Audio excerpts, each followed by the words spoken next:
Hi friends, this is Rohit. I'm Joe. And I'm Sedimentation. Here we'll be talking about nutrient loading and sedimentation in Lake Malawi. Did you guys know Lake Malawi is the 8th largest lake in the world, and altogether in South Africa it contains a quarter of the world's fresh waters. Here in the contents we'll be covering the introduction of Lake Malawi, the background information, current upwelling currents, effects of global warming, and causes effects of nutrient sedimentation, and we'll conclude on our basis of analysis and facts to find solutions how the community of Lake Malawi and the city around the area can help contribute to this problem. So Lake Malawi, as I said, it's the largest lake in the world. It measures 580 kilometers and 75 kilometers wide, and it's 28,000 kilometers square kilometers, and has a maximum depth of 700 meters. So basically, this Lake Malawi is kind of like a rift basin where, you know, water is going down through the basin, we're just collecting it, and yeah, Lake Malawi is located in South Africa between the countries of Mozambique, Malawi, Tanzania. This is Lake Malawi, and right now these are the mountain ranges in Lake Malawi, and this is the country of Malawi.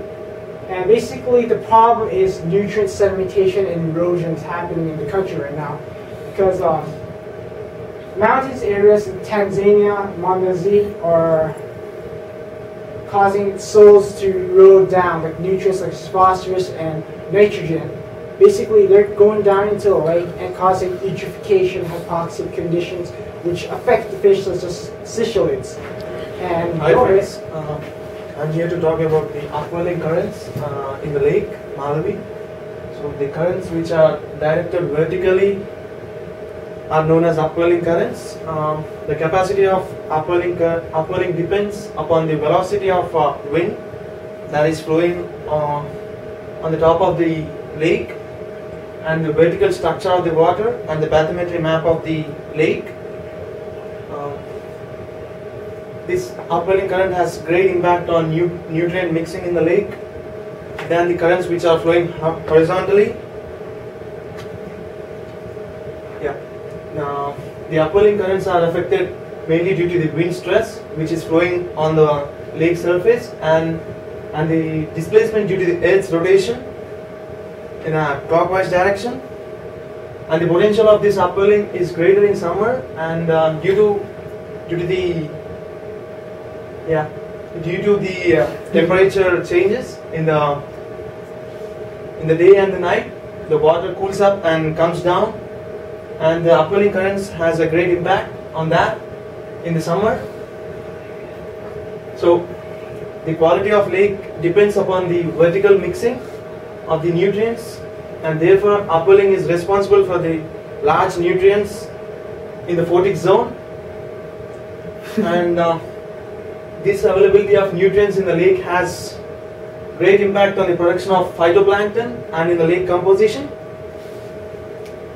The upwelling frequency and the duration of Lake Malawi is similar when compared to the oceans, because the Lake Malawi is a tropical lake which is as deeper as the ocean, and it is permanently stratified, and the nutrient concentration is high at the bottom. And these upwelling currents are measured mainly due by the upwelling flows and by the turbulent flows that take place in the lake. Yeah, that's it. And my friend Joseph.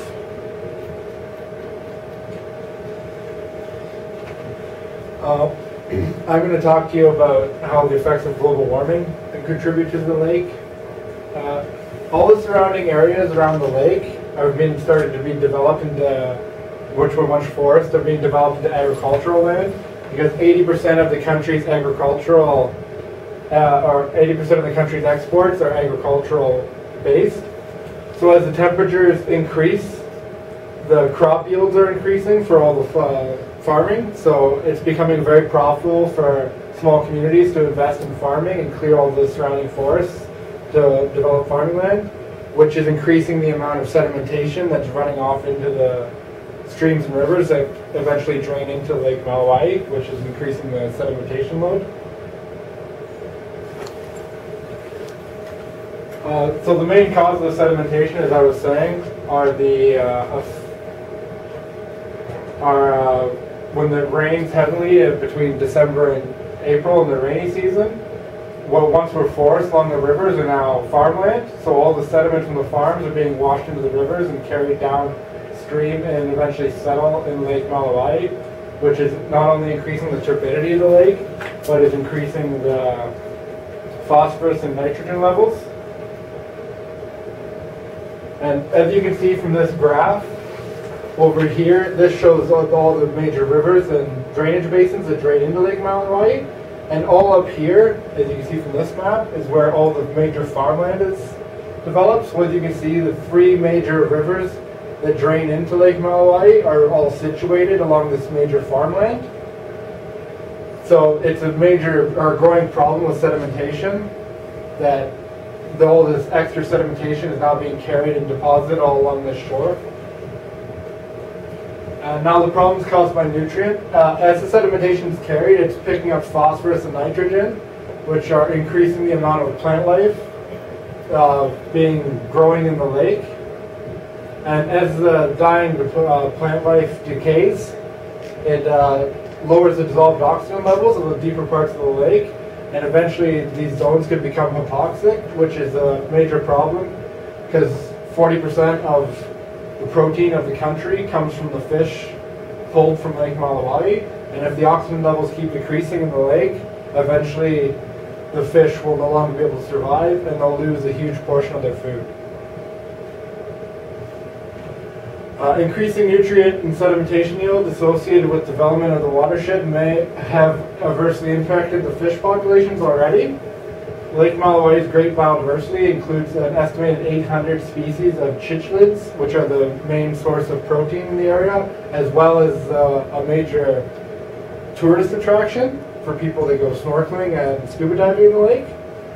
The fishes in Lake Malawi are a major source of protein, as I said, for the people of Malawi.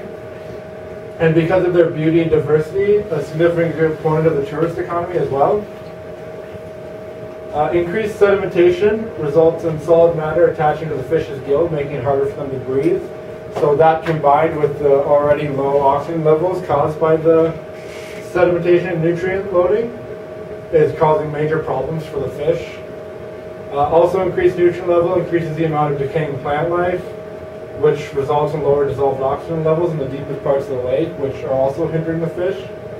The sedimentation result is increased turbidity, which directly influences how the cheeches migrate, because about half of the cheeches population migrate during the different seasons. So if the turbidity keeps increasing, it'll affect the times in which they migrate, which will affect the number of bursts happening per year, which will greatly diminish the fish population. This is a little outline that Seth drew that shows kind of the morphography of the lake, as well as how all the things that are affecting it.